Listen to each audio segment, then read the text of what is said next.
Hello and welcome to YHELPtalk today. Today we are with Sonserae Leese, professional artist and founder of Sophie Stream Incorporated, a nonprofit dedicated to healing trauma and PTSD through the arts, discussing the importance of art and mental health with us. Hi. Hello. How are you? Nice to be here.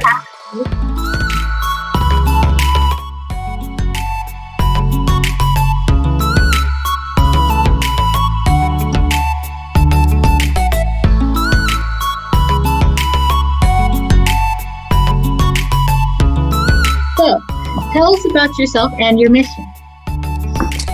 I had discovered through healing myself that art really healed my brain. After being in trauma myself, and it actually changed my brain chemistry by focusing and having a repetitive pattern and just calming me. So whenever I was upset, I would just go and do art, and I found myself healing more and more every day. So then I decided, well, I've got to share it with others.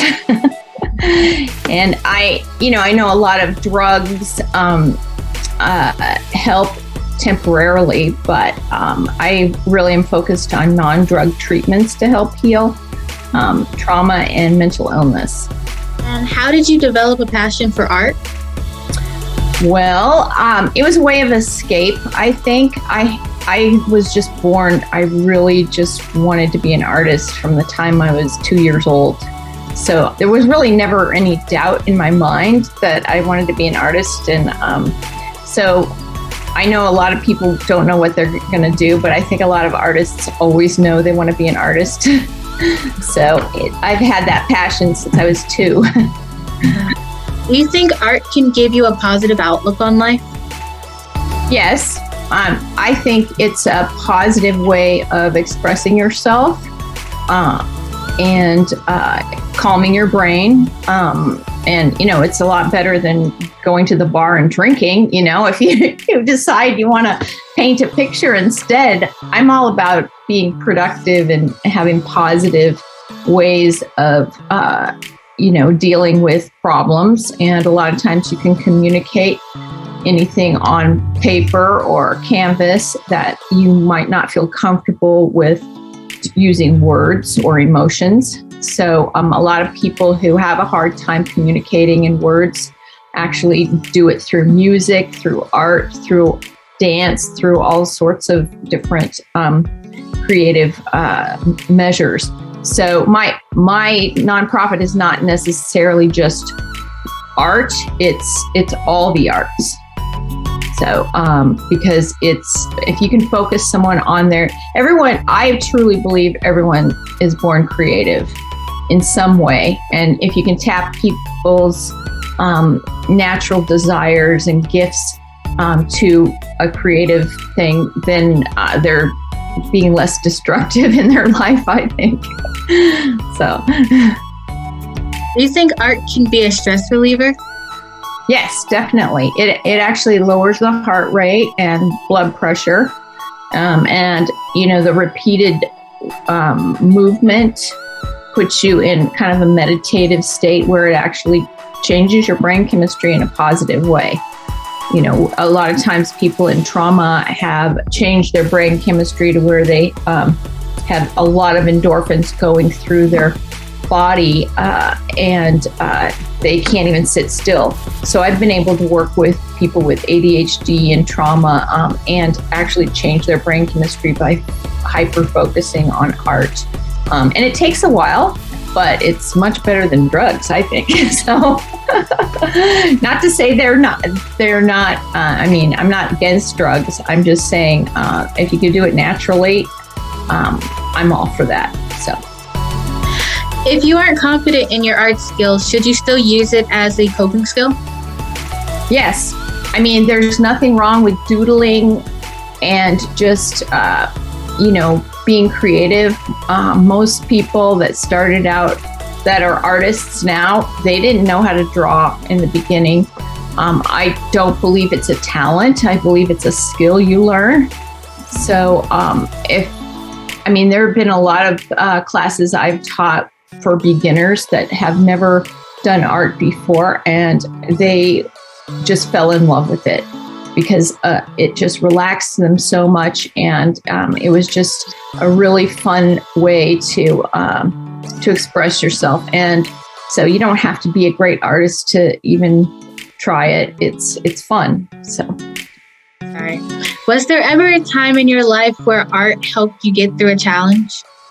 Many, many times. I didn't grow up in a very nice home. I mean, it was nice on the outside, but there was a lot of abuse. And so I kind of stayed in my room and I drew and painted and read books. And that was my way of escaping the situation. And, you know, there's just a lot of times where if I'm upset or I need a break or I'm tired and exhausted, I'll go and start painting and it'll make me feel a lot better. So, yeah, there's been many occasions where I've just chosen to focus on something like that. And the thing is, it's all about refocus because there's people who get caught up in a cycle of depression or anxiety, and you just don't sit there feeling anxious or depressed. You refocus, and I found that working on a positive goal, whether it be working on a painting or a piece of art or something fun, it refocuses you on something positive. It remaps the brain, it creates positive neurons, and it's fun. So, what are some art activities or projects teens can do to improve their mental health? There is something called Zentangles, and you can find them on the internet. And it's a lot of textures and patterns, and then they give you templates. And you could just sit there with pen and paper and just practice doing these patterns. And it really helps. Also getting, a group of friends together and maybe having an art project night or a paint night. There's all sorts of things that you can do to create art as a teen. Have an art journal. Write your feelings down and do some picture drawings in that journal, or decorate the journal on the outside. So those are just some things. I've come up. I used to work at a rehab center, and it did art therapy there, and I had quite a few projects that they just loved doing. Decorating boxes. And putting their thoughts in the box. But like I said, a really good thing is just to have an art club, or just have a few friends over and say, hey, let's paint for the night, or let's create a mural together. So it creates a community as well. Okay. Well, that's all for this episode. Thank you all for watching. And is there anything else you'd like to say to our audience before we go?